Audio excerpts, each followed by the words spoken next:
Hi കൂട്ടുകാരെ, ഇത് എന്തെന്ന് മനസ്സിലായോ? ഇത് കണ്ടിട്ട് എത്ര പേർക്ക് നൊസ്റ്റു അടിച്ചു? എത്ര പേര് ഇതൊക്കെ ചെറുപ്പത്തിൽ ഉണ്ടാക്കി കളിച്ചിട്ടുണ്ട്? 90s-നൊക്കെ നല്ല പരിചയമുള്ള ഒരു സാധനമായിരിക്കില്ലേ ഇത്? പക്ഷെ നമ്മളുടെ ഇന്നത്തെ തലമുറയിലുള്ള മക്കൾ ഇതൊന്നും കണ്ടിട്ട് പോലും ഉണ്ടാവില്ല.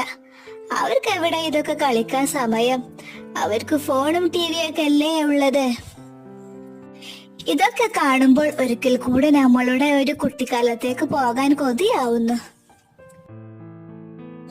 സത്യം പറഞ്ഞ നമ്മളൊക്കെ എന്ത് ഭാഗ്യം ചെയ്തവരാണില്ലേ, ഇതുപോലെയുള്ള പല കളികളും മറ്റും കൂട്ടുകാരെല്ലാം ഒരുമിച്ച്.